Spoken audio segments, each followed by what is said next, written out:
ভগবান শ্রীকৃষ্ণের ফুল নাম কি? এর উত্তরে চ্যাটজিপিটি আমাকে কি উত্তর করলো চলুন দেখে নিই। ভগবান শ্রীকৃষ্ণের পুরো নাম বা ফুল নাম হল শ্রীকৃষ্ণ বসুদেব বা সংস্কৃতিতে শ্রীকৃষ্ণয়, শ্রীকৃষ্ণ বসুদেবায় নমঃ। তার আরও বিস্তারিত বা পূর্ণ নাম হতে পারে, যেমন শ্রীকৃষ্ণ বসুদেব নন্দন যাদব মাধব গোবিন্দ, কারণ তিনি ছিলেন বসুদেব ও দেবকীর পুত্র, গোকুলের নন্দের আশ্রিত, যাদব বংশের একজন এবং মাধব গোবিন্দ নামে পরিচিত।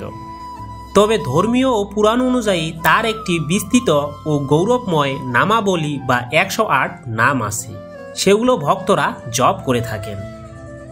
সো আমার প্রিয় বন্ধুরা, ভিডিওটি তোমাদের যদি অল্পটুকু উপকারে আসে তাহলে কমেন্ট বক্সে একবার জয় শ্রীকৃষ্ণ লিখে এবং ভিডিওটি শেয়ার করে অন্যকে দেখার সুযোগ করে দিন। জয় শ্রীকৃষ্ণ।